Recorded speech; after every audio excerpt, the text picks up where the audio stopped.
حضرت جبرائیل آقا کی بارگاہ میں حاضر ہوئے، سلام پیش کیے، اس کے بعد خاموش ہو گئے۔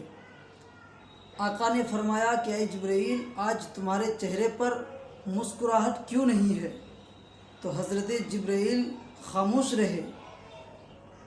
پھر آقا نے پوچھا کہ اے جبرائیل، آخر ماجرا کیا ہے؟ کیا وجہ ہے کہ تم آج خاموش ہو، تمہارے چہرے پر مسکراہٹ نہیں ہے؟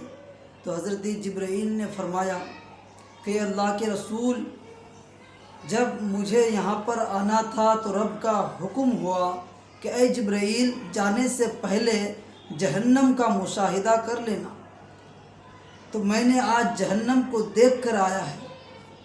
حضرت جبرائیل فرماتے ہیں کہ اللہ کے رسول، میں جہنم گیا، وہاں پر میں نے دیکھا کہ حضرت موسیٰ علیہ السلام کی جو امت ہے وہ جہنم میں ہے، حضرت عیسیٰ علیہ السلام کی جو امت ہے وہ جہنم میں ہے، حضرت نوح علیہ السلام کی جو امت ہے وہ جہنم میں ہے، حضرت ابراہیم علیہ السلام کی جو امت ہے وہ جہنم میں ہے۔ حضرت جبرائیل خاموش ہو جاتے ہیں۔ آقا فرماتے ہیں کہ اے جبرائیل، کیا تم نے میری امت کو بھی جہنم میں دیکھا ہے؟ حضرت جبرائیل خاموش رہتے ہیں، کچھ نہیں بولتے۔ آقا فرماتے ہیں اے جبرائیل، کیا تم نے میری امت کو بھی جہنم میں دیکھا ہے؟ تو حضرت جبرائیل فرماتے ہیں کہ اللہ کے رسول صلی اللہ تعالیٰ علیہ وسلم، ہاں، میں نے آپ کی امت کو بھی جہنم میں دیکھا ہے۔ اللہ اکبر۔ آقا کریم صلی اللہ تعالیٰ علیہ وسلم کا اتنا سننا تھا، آپ کے آنکھوں میں آنسو آ جاتے ہیں، آپ رو کر وہاں سے نکلتے ہیں اور مدینہ پاک کے آخری شہر میں جاتے ہیں۔ وہاں پر ایک پہاڑ ہے، اس پہاڑ کے نیچے ایک غار ہے جس کو آج بھی لوگ کہتے ہیں غار سجدہ۔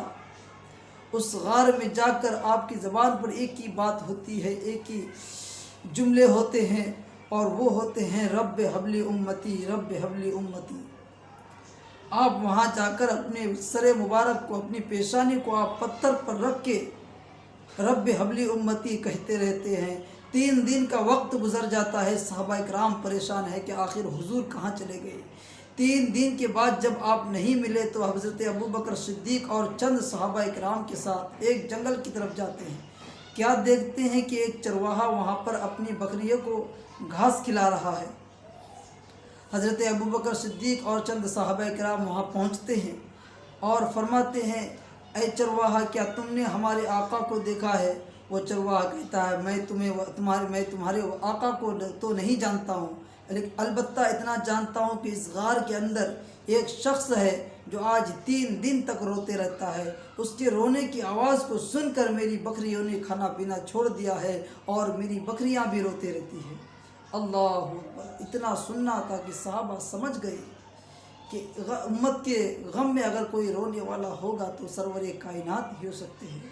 صحابہ کرام وہاں پہنچتے ہیں، کیا دیکھتے ہیں کہ آقا اپنی پیشانی کو پتھر پر رکھ کر رو رہے ہیں اور اپنی زبان سے یوں کہہ رہے ہیں رب حبلی امتی، رب حبلی امتی۔ جس نبی نے اپنی امت کے خاطر 3 دن تک نہیں کھایا، 3 دن تک نہیں پیا، جس نبی نے اس امت کے خاطر اپنے پیٹ میں پتھر کو باندھ کر اپنی زندگی کو گزاری ہے، جس نبی نے اس امت کے خاطر رات دن کو ایک کر کے اللہ کی عبادت کی ہے، جس نبی نے اس امت کے خاطر اپنی زندگی کو اللہ کے لیے ختم کر دی ہے، اس نبی کی امت کا حال یہ ہے کہ آج ایک وقت کی نماز نہیں پڑھتا۔